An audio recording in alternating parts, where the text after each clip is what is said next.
Hello, and welcome to Day by Day True Crime Stories, the podcast where we explore a different crime or justice milestone from this day in history. I'm your host, Kona Gallagher, and today is August 8th. This is a local episode for us. On this day in 1899 in Alexandria, Virginia, a 16-year-old black boy named Benjamin Thomas was taken by a white mob, dragged through the streets, and lynched without a trial. What happened that night was not just a killing, it was a public spectacle of violence rooted in white supremacy. Today, we're looking back on one of the most heartbreaking and brutal chapters in American history, the lynching of Benjamin Thomas. Let's get started.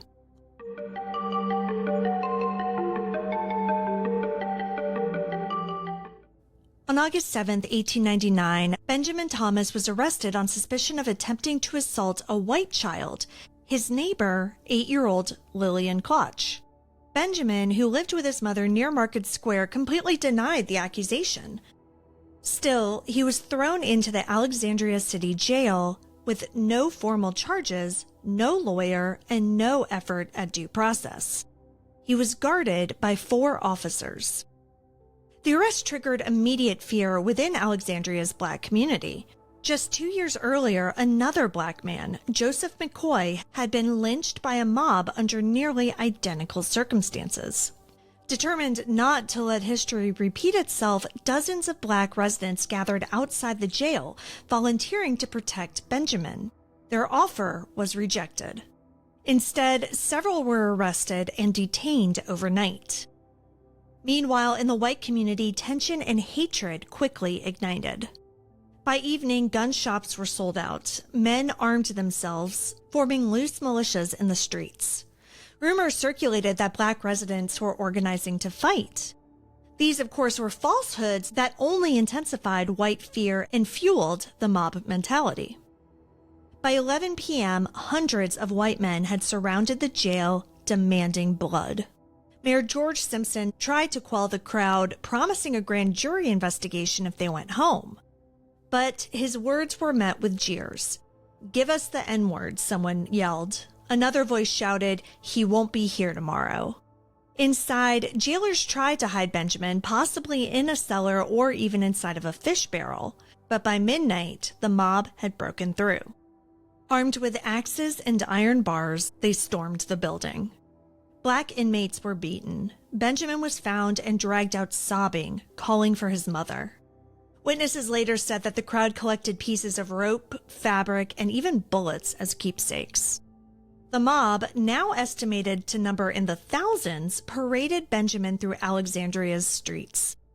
He was beaten with bricks and rifle butts, kicked and struck until he could barely walk. And yet he called out again and again for his mother. Some onlookers turned away in horror, while others joined in on the violence. This wasn't just a lynching, it was a public performance of terror. Nearly half a mile later, at the corner of King and Fairfax Streets, outside of City Hall, the crowd stopped. There, beneath a lamppost, they hung him. Someone shot him through the heart, and then the mob dispersed as if nothing had happened.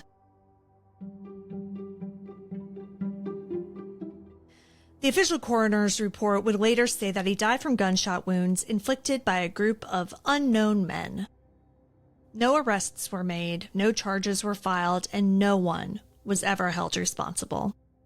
In a devastating act of cruelty, those who had tried to protect Benjamin, black men who had formed a watch to prevent his lynching, were not only arrested that night, but they were later tried and punished. Many were fined amounts that they couldn't pay. Unable to afford the fines, they were sentenced to hard labor on chain gangs. Meanwhile, the white mob went unpunished. Law enforcement officials described their own actions as heroic, claiming that they resisted until they were overwhelmed. But witnesses said that guards surrendered quickly. No white rioter was ever named in court, despite the fact that most were unmasked and well known in the community. Benjamin's mother, Elizabeth Thomas, initially refused to claim her son's body. The city placed him in a pauper's grave. It was only after community pressure that he was moved to Douglas that he was moved to Douglas Cemetery, a resting place for Black Alexandrians. Even so, the exact location of his grave is unknown. The city's only public response was silence. There was no apology and no investigation. For more than a century, Benjamin Thomas's name was rarely spoken outside of his community. But in recent years, that has begun to change. In 2020, the Alexandria Community Remembrance Project began formally honoring his life and confronting the city's role in his death. In August 2022, a historic marker was unveiled at the site of his lynching. City officials stood alongside clergy, descendants, and community members to read his name aloud and acknowledge the truth. That same year, soil collected from the jail site and lynching path was sent to the National Memorial for Peace and Justice in Montgomery, Alabama. Each year, on August 8th, memorial services are held at Shiloh Baptist Church. The city is lit in purple, its oldest buildings glowing with the color of mourning and memory. Historian Dr. Stephen Hahn has spoke on the enduring legacy of racial terror and the need to face uncomfortable truths. These events don't erase what happened, but they matter. And perhaps the most powerful step yet, the city of Alexandria has formally apologized. The sheriff acknowledged that law enforcement failed Benjamin and that they prioritized white rage over justice.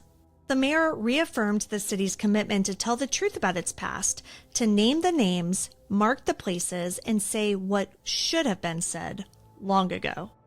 Benjamin Thomas was just 16 years old. He was a child, and he never got a day in court. He was denied dignity, safety, and a future. But his memory endures not just as a footnote in a textbook, but as a call to action. The lamppost where he died now holds a marker with his name. The soil where he walked has been sanctified, and each year his story is told by those who refuse to forget. Thank you for joining me on today's episode of Day by Day True Crime Stories. If you found Benjamin's story compelling, please subscribe, rate, and review the podcast. It'll help us grow. And be sure to join me tomorrow as we explore another significant event in true crime history. Until then, stay safe and remember that behind every headline is a life worth remembering. Day by Day True Crime Stories is a Little Monster production. Hey, you can do it!